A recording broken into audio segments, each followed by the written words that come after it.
Hey, good afternoon, everybody. LinkedIn, Facebook, YouTube. We are live once again. HireMilitary. I'm Matt Quick, the Director of Training and Development, with Lex Brown today. Lex Brown is an Air Force veteran and the Director of Tech Qualled's recruiting.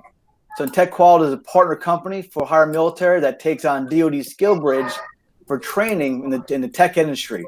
So, hey, Lex, welcome. And just so you know, you may hear some background noise because Lex is working remote like everybody else. He's traveling still.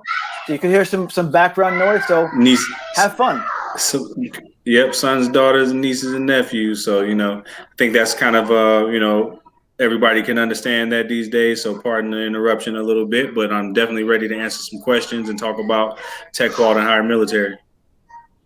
But hey, this is real life. We're live, and Lex Brown has some family here. I've got some background noise, maybe. So we'll work through it though. Hey, so Lex, so Lex isn't just an Air Force veteran. He's not just a recruiter for Tech Qualled. He went through a cohort and actually went through Tech Qualled's cohort and is graduated. And hey, Lex, tell us about that. How the cohort went for you? Yeah, absolutely. First and foremost, I learned a lot more than I thought I would. As a person who, I've been off active duty since 2012. I've got an MBA since then. I've been an ops manager, a regional ops manager. I've worked at different tech companies, Dish, Mobility, Amazon, and a software company called Pipedrive. And so, quite frankly, when I learned about Tech Qualled, I didn't think that there was much that I could learn new, so much as it would be a great networking opportunity and an option for plug and play essentially into whatever partnerships they've already established. But I quickly found out that, hey, it really did take 15 to 20 hours per week of my attention and effort to stay up with the course load. And I actually learned something every single week. I consider myself a tech savvy person and so on and so forth, but I learned more about computer network and more about cloud computing. Hyper-converged technology was something that was new to me even after a few years in telecom and IT. So once again, it was very informative and educational. And then when it came down to the job opportunities, aside from Tech Qualled actually giving me an offer, there were several other companies that were presenting offers to me as well. So I was very happy with the results and the quality of the program. That's good. So briefly explain to us what Tech Qualled did and what training they get for that, and lay out maybe the selection process for Tech Qualled. Absolutely. So what Tech Qualled is all about, we have what's called a Launchpad Sales Academy, and we have two different career tracks. One is account executive. The other is a sales engineer track. They pretty much work in tandem in the sales process. And if you want to look at sports, right, account executives are the point guard in basketball or the quarterback in football. And then obviously your sales engineer, whatever other skill position you want to put in there, wide receiver, running back, or whatever other position on a basketball court. That's your sales engineer. The account exec builds the business case, which is one thing we focus heavily on in our training. The sales engineer builds the technical case. We offer a consultative approach to sales. The challenger sale model is something we lean heavily on. And that's all about being able to teach, tailor, and take charge. And there's many other things, other aspects to it as well, right? As an account exec, we don't expect you to be a technical expert like a sales engineer. So we look for intangible things. We look for transferable backgrounds. If you come from Intel, if you come from project management, HR, right? There's so many different backgrounds that lend to the capabilities of what an account executive can do. And having an active security clearance doesn't hurt either, right? A lot of our partners are looking for that too. And so what our selection process looks like is essentially 5 steps. We start with an info call where we kind of just briefly get to know about each other's interest. If this is something that's going to be for you, if you want to pursue selection. Then we schedule a live interview, which is a 30-minute video call with me.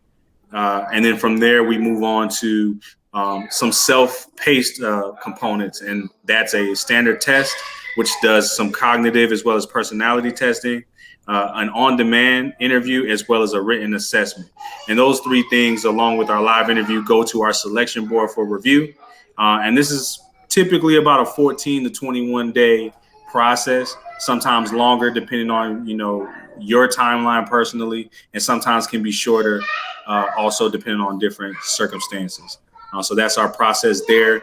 Again, we take some very hard data from the testing, mixed with intangibles that we look for in characteristics and personality, communication style, and we make a judgment from there. Lex, I want to thank you for bringing the sports analogy because I miss sports like everybody else. So just hearing that, I'm like, oh, thank goodness. Right. Hey, so Christina Moore, Kat Moore is on right now. She says she's going to July 2020 cohort. She's excited about that. So she's on watching us nice. too. That's what's up. Yep. So those that heard it, so if you want to register with HireMilitary, we'll get you contact with Lex Brown for a 15-minute info call, then a live session, and then some tests. Now, if you're not a test taker, like some people aren't test takers, Lex, how would they adapt to this environment? Yeah, so first off, the test is not anything crazy, right? We're not going to ask you to solve any algorithms or anything like that. It's not what maybe if you're trying to go to a coding boot camp, it's not like that. But obviously there will be some basic reasoning and mathematical questions and whatnot. It's no real way to prepare, to be honest, because ultimately at this point, especially as a military veteran, you're already capable of taking and passing this test. And so it's essentially just trying to see where you place on the spectrum, right? Because we have a different range of scores to determine if it's not about determining your aptitude per se, as much as what's your fit for this industry and this role. And so that's what we're really ultimately testing. And that's why it's two parts between the cognitive and personality as well. See, that's going to alleviate some pressure right there because people are like, oh my goodness, a test. It's not like that. It's just really it's a placement test to see where you're going to fit in the program because you have like what 2 or 3 tracks, right? Absolutely. So the 2 tracks we have, again, is account exec and sales engineering, right? So typically a sales engineer, sometimes we get the unicorn, right, which can do everything. They're very technically savvy. They have all the credentials for that. They could be an account exec if they wanted to, but they also are very technical. But most times you get, account executives where their cognitive score is normal and then their personality score is, 90% match to sales, right? Then you might get a sales engineer, their cognitive score is through the roof, but their personality match might be 60, 70%. So it means they're still a good fit for the industry.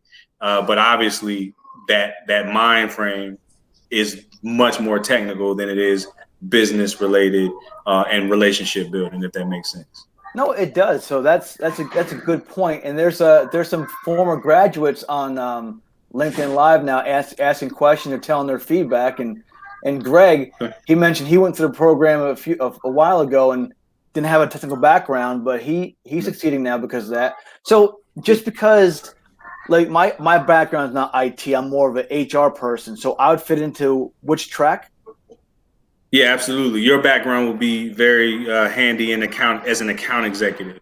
And the reason being, obviously, is because you're almost like a teacher and a coach and a consultant as an account exec. Because a lot of people, they hear the word sales, and if they don't have any experience with it, the first thing that comes to mind is a car salesman, obviously. Nothing wrong with that either. But again, some people get bad impressions. It's like you go to a restaurant, right? You get bad service, it kind of sticks with you versus, a great experience, so on and so forth. But regardless, it's very different because it's a totally different industry, totally different compensation structure, right? Different environment altogether. So number one, all the roles that we place for, not one time will we place someone into a 100% commission-based role. Everything that we place in has some sort of stability and cushion, which is typically 50% base, 50% commission, sometimes more, give or take. Depends on the opportunity. The second thing is, again, back to that whole account exec, you coming from an HR perspective, how to communicate cross-functionally among different stakeholders, right? Because you got to deal with legal, you got to deal with the chief information officer, and you name the division, logistics. And so that's very helpful when you get involved in sales, tech sales. As an account exec, you've got different stakeholders that you've got to deal with and get buy-in from and keep informed throughout the process from prospecting to closing and managing thereafter. I tell you, you brought up a good point right there with sales. So when I first hear sales, and it's probably just a personal bias, I hear Yep. sales like I don't want to sell anything to anybody. I just want to, actually help them with something. So this is more of a Yep. consultancy role, development role. So don't think of this as sales. Think of this as more of a consultancy, like maybe business development a little bit, but really a relationship building. That's what you're doing, right? Absolutely. And I do want to make a differentiation though, because of course, if business development is a bit less encompassing than an account executive, right? A business development you might just be making prospecting calls. You're really just trying to generate leads and fill the pipeline. An account executive, you're fostering these relationships, and you're obviously trying to build something into an actual deal as an account exec. So you do need certain levels of assertiveness. You do need that confidence. You do need the ability to negotiate and sell ultimately at the end of it. But that's not what the process entails from start to finish. Most of your time is spent asking questions, building rapport, coaching someone through, right? Presenting a solution after you discover what the true pain points are. What is the problem that truly needs to be solved? And then at that point, you begin selling naturally without it being pushy, because at this point, you know what they need. You know what they're looking for. So it's, hey, I hear you. We spent so much time together. And obviously we teach all this in our academy. And at some point you then turn around and begin to, you listen a lot more in the beginning, and then you begin to present your solutions, and also have the capability of being influential and convincing that, hey, not only is this the right solution, but I'm your person and my organization is the company that you need to go with for this solution to be implemented. Yeah, I like that because some people aren't salespeople, but Tech Right. Qual will teach them, the Launchpad will teach them how to overcome those things and become more of a not an aggressive person, but more salesy. And you're gonna really, the 7 week course will teach you all these things. So you can come in here with no Yeah. experience, just go through the online chat, go through the testing, and Yeah. you'll find out that this may be a career for you because we're seeing a lot of junior military officers. We're seeing a lot of mid levels to senior level enlisted folks going into these Yeah. courses. So, what does your ideal candidate look like if there is one? So, ideal candidate, again, going back to the challenger cell profile, right? The ability to teach, tailor, and take charge. So ultimately, there's a lot of different facets that go into that. But to simplify it, right? Can you teach someone about the technology that you're selling, right? And at some point, you have to learn it if you don't know it, and that's okay. You don't have to become an expert in it, but can you communicate it to someone else, right? It's just like train the trainer. If I explain the process to you, how well can you then turn around and explain this process to someone else in layman's terms? Because oftentimes the person you're selling to is probably not the technical buyer anyway. It's probably not the technical expert. They just want to know, hey, I'm really having this problem here, and how do I fix it? Like, tell me how to fix this. So again, being able to teach and communicate verbally and writing, being able to be a great listener, because in my opinion, teachers are great listeners, right? To understand how to tailor, that's that second piece, Mm-hmm. what they're teaching to their student. So that tailoring piece is very important because one size doesn't fit all. And a lot of times with that active listening skill and being able to tailor something, you might go in and have a client that says, hey, I already know what I want. Like a lot of people go to a car dealership, right? Mm-hmm. I know what I want. I already know what I'm willing to spend. I don't really need to hear you. I just need to know, can you deliver it in my timeline and in my budget, right? But if you're effective at your job, you know that you have some teaching to do in that process, Yep. some gathering of information, and then you're tailoring. And who knows, it might increase the spend, it might decrease the spend, it might create a longer term contract. Whatever the case may be, you're doing what's best for them and what's best for your organization because you're tailoring the solution, not just trying to make a sale, if that makes sense. And So you're I building did. trust with them too over time, so they can Right. come back to you for other solutions, right? Absolutely. And that's where, again, tailoring, they builds more trust, builds more rapport, more Yep. credibility. that you're tailoring. You're not just coming with an inventory sheet or something and saying, buy this, please, right? And then lastly, taking charge, because obviously people can get wrapped up in their pain points, for instance, and you really need to keep the conversation in the right direction to be effective in the solution you're bringing. Or you might get to cost, right? And they might say, I don't want to pay that. You have to have the ability to now take charge of that conversation and explain the value of what you're presenting, why the price is what it is, and without being pushy, without being arrogant, being able to communicate, why is this worth the spend, right? So again, our ideal candidate has the ability to teach, tailor, and take charge. And that's essentially what we look for. Those are three simple things. I know from experience that we have a lot of transition service members that actually can train, and they can teach because they've been doing it for a long time. But take charge, that's easy for some of those people. So, hey, Matthew Michelle, he says, thanks for hosting. Looking forward to a call on Thursday. So, Matthew Michelle will call you on Thursday. And Anthony Ferranda, he has a question here. Any advice? He has an interview today with a tech company that he has on the platform. He's currently a healthcare recruiter for the Army. So he's maybe looking for other advice for an interview process. Okay, cool. So my advice is to, something that we kind of touch on, obviously, in our academy is reviewing things like financials, right? And you don't have to be a financial analyst to gain insight from it. But, Google their 10K report, or something, their annual financials of how they did last year, how they're doing this quarter, because that gives you insight to some things that you can ask great questions around, or potentially you walking in and explaining something to them of the value that you're going to contribute and how you can help either continue the trend that you see or help change whatever trend or pattern that these reports might show you. So definitely recommend doing that, just doing a bit of extra homework. And then if you haven't already, reach out to people that already work there at the organization, get their feedback. How's the culture? What's the turnover rate like? Do they like being there? How long have they been there? Really ask them questions as much as you can to get that inside view. Yeah, that's a good point. Carlos Pagoda asked, do you have an international, presence or aspect for our overseas people? How does that work for them?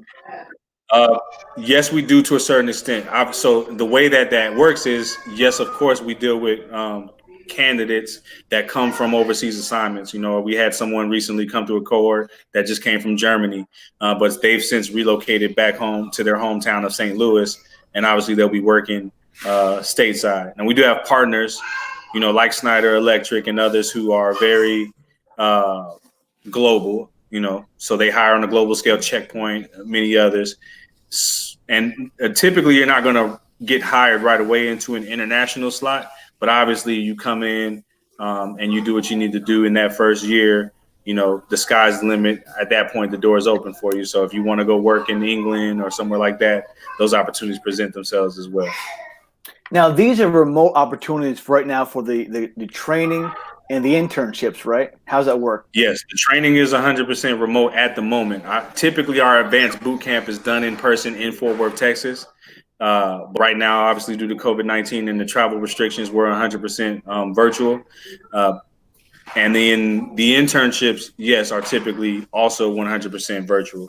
Now, job-wise, when we start to place people, 9 times out of 10, it's not going to be remote right away. And the reason being is for your development. So they're going to want you in the market 6 months to a year to get comfortable for you and for them before they cut you loose. And in some situations, some people do start out 100% remote. So it's a case-by-case basis. So just wanted to clarify that as well. That makes sense. So you spoke about your boot camp. So that sounds terrifying for some people. Help alleviate. Yeah, absolutely. I mean, obviously, we've all been through some sort of boot camp as a veteran, and this is not that. What I like to use in sports again, I call it the sales combine, right? So if anybody's a fan of football, the NFL combine is a big deal. It's typically televised. And because there's a general aspect to it where everyone runs the 40, Everyone does the bench press, right? Everyone does press coverage. They have their interviews with the teams and get to know the coaches and the GMs. They go to dinner, all that, right? Mm-hmm. And then there's position-specific things that they do. Quarterbacks throw passes. Running backs do the cone drills, right? So our sales combine, our advanced boot camp is pretty much that. If you're an account executive, there'll be certain focuses for you to do to demonstrate your learning. If you're a sales engineer, there's some other aspects that you'll do that are a little different. But ultimately, everyone's doing the role plays. Everyone's got these scenarios to work through over 3 basically intense days of learning and training. But then we do fun stuff, typically in person. We'll have Dallas Comedy House come out and do improv exercises. We have luncheons and breakfasts and things to facilitate getting to know you as a whole person, how you fit a culture in an organization, how you can integrate into someone's team. So again, we connect a lot of dots with this. And being that we're virtual at the moment, we've adapted and done things like John Foley, for instance. We brought him. He's a Blue Angel pilot, Navy guy. He's an author. He's a speaker now. And he did some special training for our recent cohort that just graduated, and some different exercises to make up for the missing piece that doesn't come with not being in person, or that comes with not being in person. If that makes sense. No, that makes sense. And you mentioned bringing improv in. That sounds actually fun.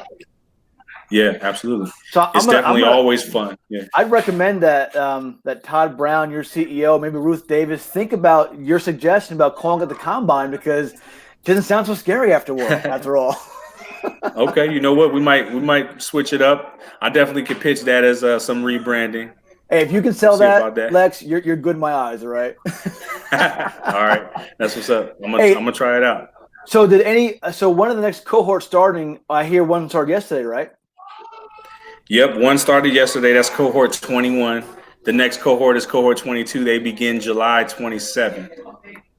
Okay, and then you have one more cohort this year, 23. Any more? Are you going to do it in 21 as well? Yeah, we'll have another 4 to 5 cohorts in 2021, and obviously the first one will kick off in January, early, just after the new year.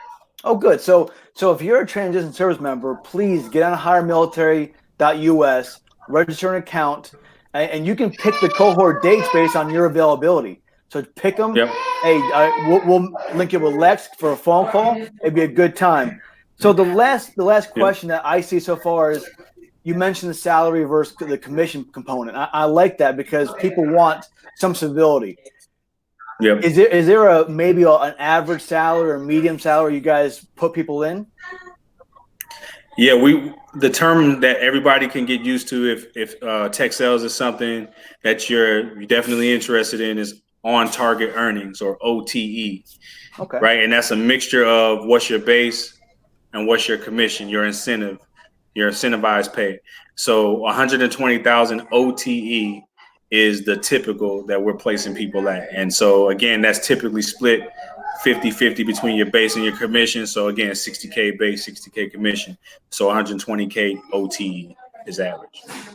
That makes sense. So if you don't know what OTE is, please look it up, because it's good information, especially when you leave the military. These are great terms for you to use. Yep. So for veterans that aren't transitioning, talk about what you offer for veterans. Yeah, absolutely. So even if, like myself, right, I went through Tech Qualled cohort 16 after having been out in the workforce for a few years. Don't date yourself so much, right?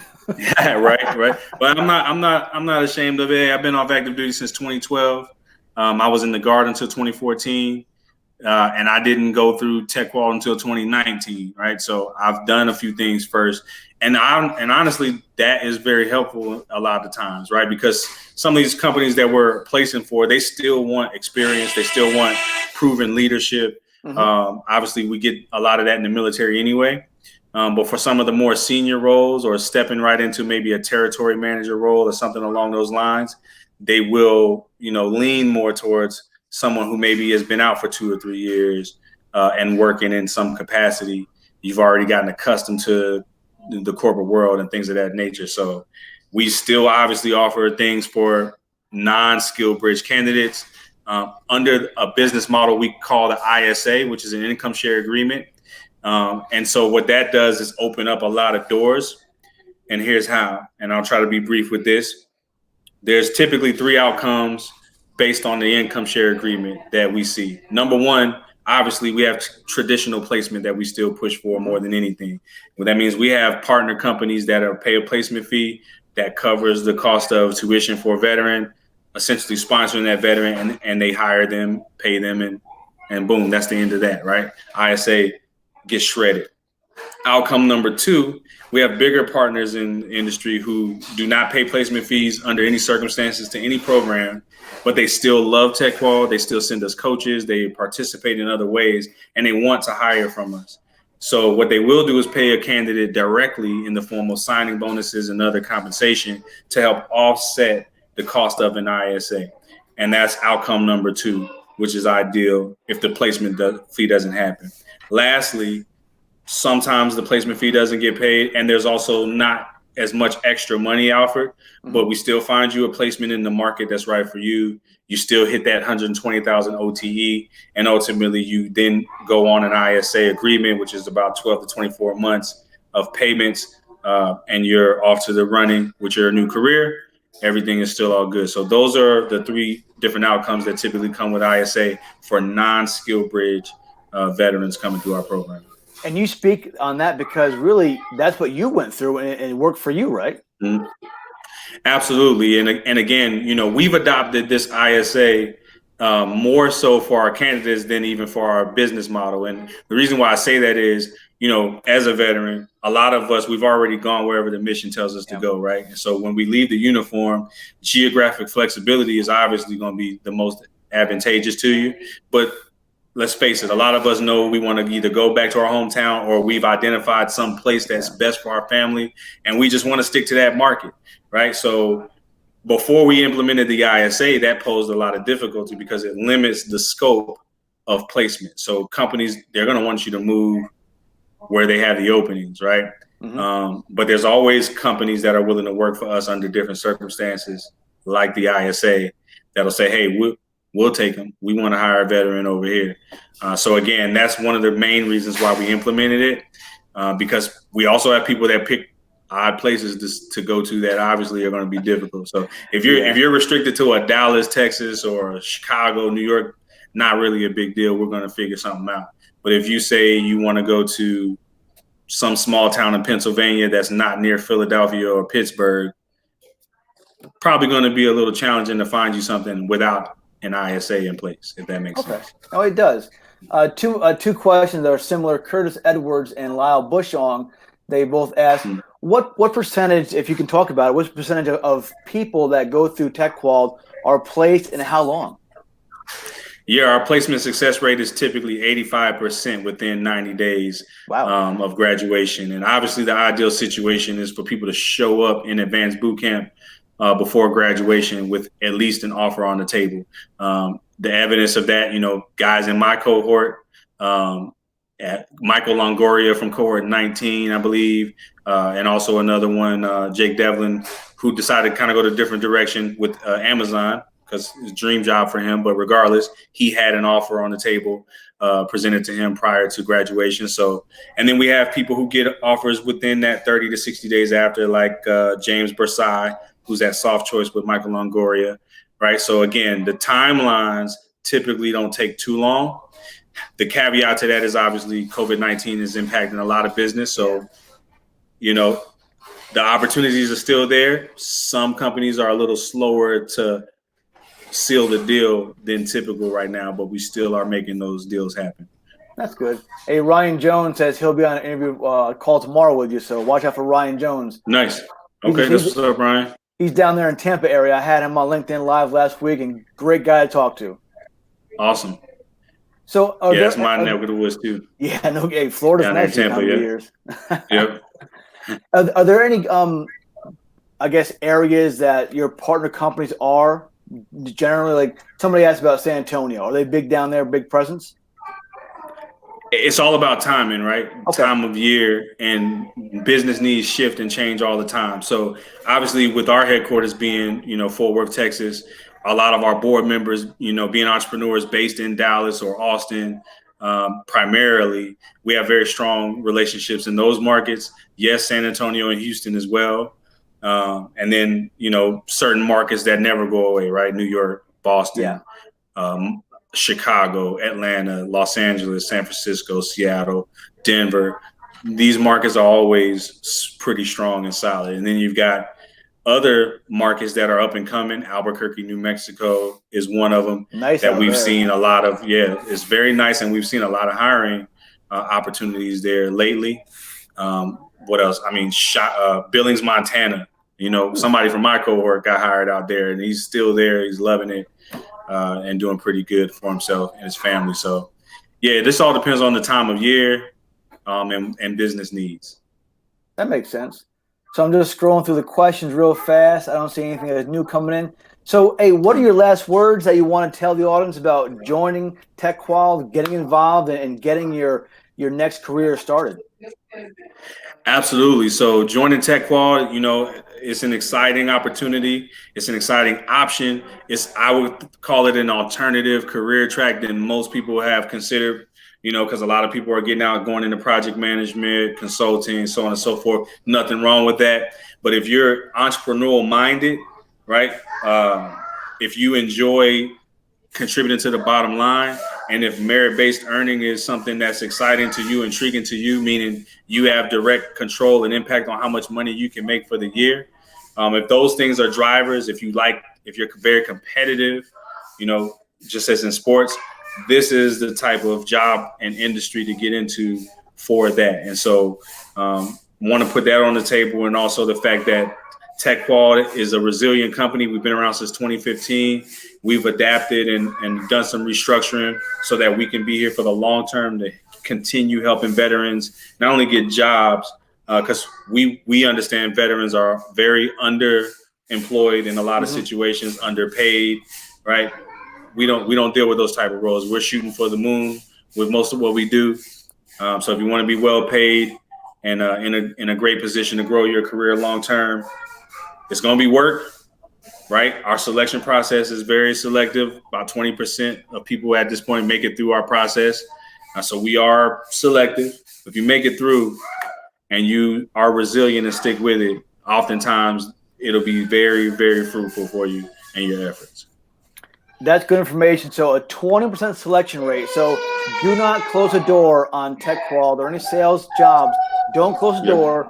Take the interview. Go through the process. Check it out, because we're seeing so many people love their careers now through Tech Qualled just by giving opportunity. I tell you, if you can teach, if you can tailor, if you can take charge, Tech Qualled is for you. Absolutely. Hey, Lex, I appreciate you, and I love the background noise myself because it's a real thing we're all dealing with. So right. Good. Hey, Lex, I appreciate I appreciate you too, man. And of course, kids know when to turn on, right? Because sometimes they're not that hype, and then right when you need them to be chill, through the roof. So as soon as it's live, they come on, right? Yep. Hey, we'll bring you on a couple more weeks and talk about it again, man. I appreciate this. So, cool. Hey, I'll be back on live today at 2 p.m. East Coast time with another transition veteran. And, tune in every day at 2 p.m. Lex, thank you very much. We'll see you again. Thanks, brother. You may have a fan club here because you have a lot of comments rolling into our feed now. Get on there and check them out. Talk to you soon, okay? Will do. All right, brother. Have a good day. Hey, thanks for having me again. Take care. All right. Later.